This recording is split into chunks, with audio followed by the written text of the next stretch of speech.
Assalamualaikum warahmatullahi wabarakatuh. Perkenalkan, nama saya Sufika.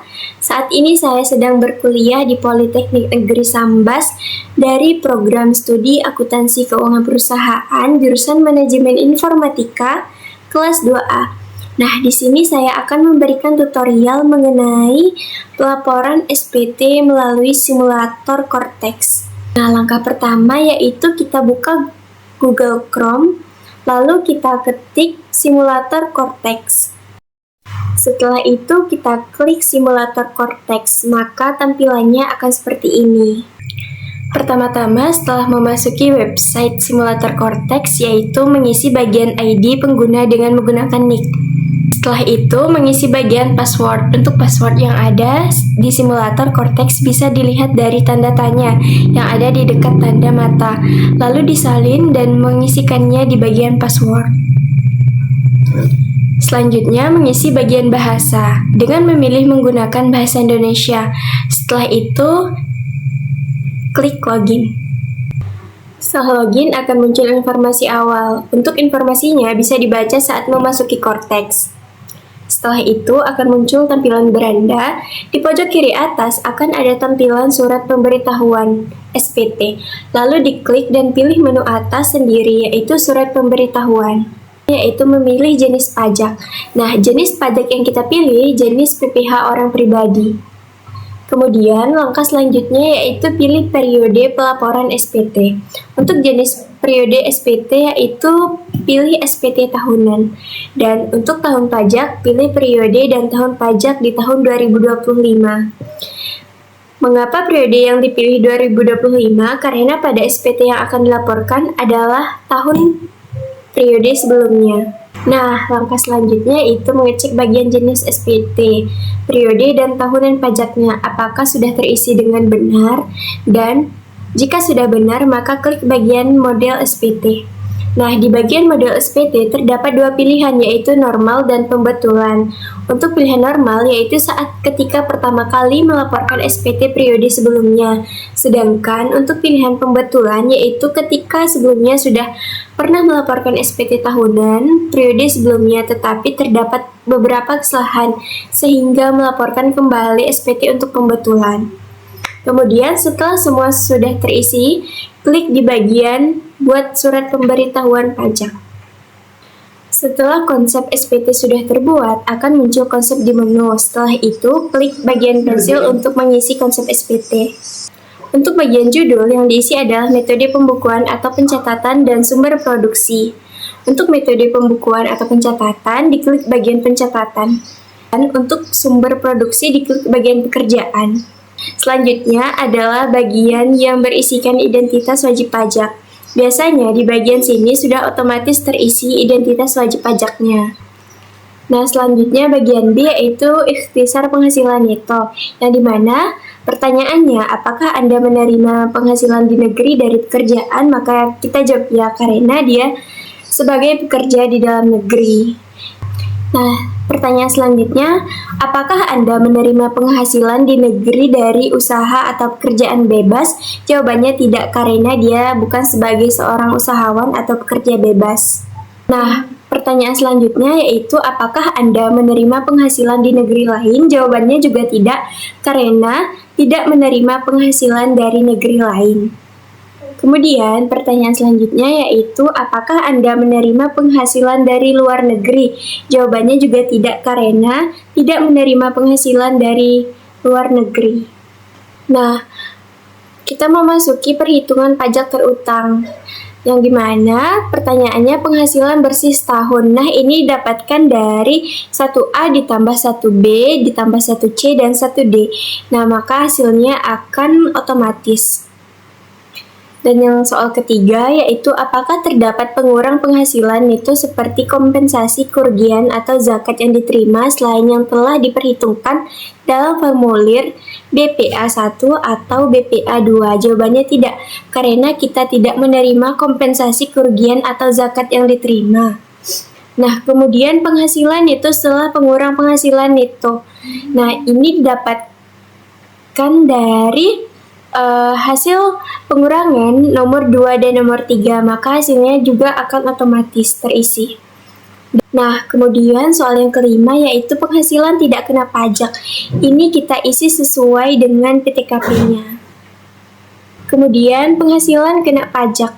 Nah, penghasilan kena pajak ini dihitung dari penghasilan itu nomor 4 dikurang penghasilan tidak kena pajak yang nomor 5, maka hasilnya akan otomatis terisi. Dan yang ketujuh yaitu PPh terutang. Nah, PPh terutang ini juga otomatis terisi.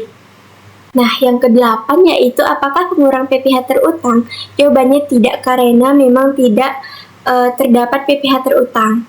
Nah, yang kesembilan yaitu PPh terutang setelah pengurang PPh terutang nomor 7 dan nomor 8. Maka hasilnya ini juga otomatis terisi. Yaitu kredit pajak yang dimana soal 10A, apakah terdapat PPh yang telah dipotong atau dipungut oleh pihak lain? Kita pilih ya, karena ada PPh yang sudah dipotong oleh pihak lain, seperti kantor dan perusahaan. Nah, kemudian soal yang 10B, angsuran PPh pasal 25, jawabannya tidak, karena tidak membayar angsuran PPh 25 setiap bulannya. Kemudian soal 10C, STP PPh pasal 25, hanya pokok saja. Nah, ini juga kita pilih tidak, karena tidak pernah menerima atau membayar STP PPh pasal 25. Nah, kemudian soal selanjutnya nomor 10D. Apakah Anda menerima pengembalian tangan kredit pajak di luar negeri yang sebelumnya sudah dihitung sebagai pengurang pajak? Nah, jawabannya yaitu tidak. Karena kalau semisalnya tidak punya penghasilan dari luar negeri atau tidak pernah bayar pajak di luar negeri, maka jawabannya memang tidak. Kemudian soal selanjutnya yaitu apakah terdapat surat keputusan persetujuan pengangsuran atau penundaan pembayaran pajak? Jawabannya tidak, karena memang tidak ada. Kemudian soal selanjutnya PPh yang masih harus dibayar. Nah, ini dapatkan dari 11A dikurang 11B, maka nominalnya akan otomatis terisi. Nah, bagian yang F yaitu pembetulan. Diisi jika status SPT adalah pembetulan, yang dimana soalnya PPh kurang atau lebih bayar pada SPT yang dibetulkan. Jika kita mengisinya normal, maka tidak diisi. Dan jika tadi kita sebelumnya mengisinya pembetulan, maka wajib untuk kita isi. Nah, di bagian PPh kurang atau lebih bayar karena pembetulan 11A dikurang 12A ini tidak perlu diisi. Nah, kemudian untuk bagian G diisi jika status SPT lebih bayar. Yang harus diisi adalah pilih rekening bank yang ada, maka nomor rekening, nama bank, dan nama pemilik rekening otomatis terisi. Nah, kemudian di bagian H yaitu angsuran PPh pasal 25 tahun pajak berikutnya. Ini kita jawab semua tidak, karena bagian H tidak memiliki angsuran PPh pasal 25 tahun pajak berikutnya. Nah, kemudian bagian I yaitu pernyataan transaksi lainnya. 14A, harta pada akhir tahun pajak yaitu dengan mengisi lampiran 1 bagian A. Lalu ke pertanyaan selanjutnya. Setelah itu akan otomatis muncul nominal ikhtisar harta pada akhir tahun pajak sebelumnya. Kemudian bagian 14D, apakah Anda memiliki hutang pada tahun pajak? Jika memiliki, maka dijawab ya dan mengisi lampiran 1 tabel B. Jika tidak, maka dipilih tidak. Dan bagian 14C, apakah Anda menerima penghasilan yang dikenakan pajak bersifat final? Jika ada, maka pilih ya dan diisi lampiran 2 tabel A. Jika tidak, jawab tidak. Dan bagian 14D, apakah Anda menerima penghasilan tidak termasuk objek pajak? Jika ada, maka pilih ya dan isi lampiran 2 tabel B. Jika tidak, jawab tidak. Dan bagian 14E sampai 14H jawab tidak, karena memang tidak ada. Nah, untuk bagian J, lampiran tambahan semuanya dijawab tidak, karena memang tidak ada. Kemudian yang terakhir yaitu bagian K. Pernyataan centang kotak harus kita centangi atau disetujui, lalu simpan konsep. Kemudian mengisi bagian lampiran 1 bagian A. Yang diisi pertama bagian harta pada akhir tahun pajak. Yang pertama ada kas dan setara kas. Klik tombol dan pilih deskripsi, bisa dipilih berdasarkan harta yang dimiliki. Misalnya, harta yang dimiliki seperti tabungan, nomor akunnya misalnya berapa, atas nama siapa, nama banknya apa, dan lokasinya di mana. Dan tahun pendapatannya 2025. Saldo di akhir tahun pajak juga harus diisi. Lanjut ke piutang. Klik tambah, terdapat 3 pilihan deskripsi. Bisa dipilih sesuai dengan piutang yang dipunya. Kemudian bagian 3 yaitu investasi atau sekuritas. Klik tambah dan bisa pilih deskripsi sesuai dengan harga yang dimiliki. Kemudian yang keempat, harta bergerak. Klik tambah, kemudian pilih deskripsi sesuai dengan harta yang dimiliki. Yang kelima yaitu harta tidak bergerak. Klik tambah dan pilih deskripsi sesuai dengan harta yang dimiliki. Kemudian yang keenam, aset lain-lain. Klik tambah, pilih deskripsi sesuai dengan harta yang dimiliki. Kemudian mengisi bagian L1 yang B, utang pada akhir tahun pajak. Nah, di sini kita klik tambah dan isi deskripsi, diisi sesuai dengan jenis hutang yang dimiliki. Isi kreditor NPWP dan isi nama kreditor, negara asal kreditor, tahun pembagian utang, dan saldo utang. Kalau sudah, klik simpan.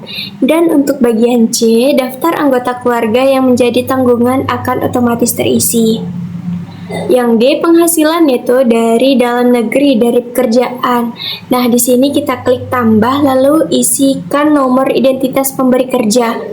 Kemudian produksi bruto diisi sesuai dengan bukti potong, kemudian pengurang penghasil bruto juga diisi dari bukti potong, maka produksi neto akan otomatis terisi. Lalu klik simpan. Dan bagian E, daftar bukti pemotong atau pemungut PPh. Klik tambah, isi NPWP pemotong atau pemungutan. Isi nomor bukti pemotong, tanggal bukti pemotong, jenis pajak, DPP, dan PPh yang diedit, kemudian disimpan. Selanjutnya yang diisi adalah L2 bagian A, yaitu penghasilan yang dikenakan pajak. Penghasilan ini bersifat final. Klik tambah, isi NPWP pemotong atau pemungut, isi kode objek pajak, jenis penghasilan, contohnya seperti penghasilan istri dari satu pemberi kerja. Kemudian klik simpan. Kemudian bagian B, penghasilan yang tidak termasuk objek pajak. Nah, apabila dia memiliki penghasilan yang tidak termasuk objek pajak, maka mengisi bagian L2 bagian B. Lalu jika tidak, maka tidak perlu diisi. Jika sudah selesai, semuanya kembali ke induk. Pada bagian bawah, pernyataan klik bayar dan lapor terdapat pemberitahuan. Lalu klik tutup. Pilih jenis penanda tangan, klik tanda tangan pembayar pajak. Kemudian, klik penyedia penanda tangan, klik kode otorisasi DJP, lalu masukkan kata sandi password yang tadi di awal. Lalu, klik cek kata sandi, setelah itu klik peringatan tanda tangan. Setelah itu, SPT sudah berhasil dilaporkan. Kemudian, cek di bagian SPT dilaporkan untuk melihat bahwa SPT tahunan PPh wajib pajak orang pribadi telah disampaikan. Sekian video dari saya, kurang dan lebihnya mohon maaf. Wassalamualaikum warahmatullahi wabarakatuh.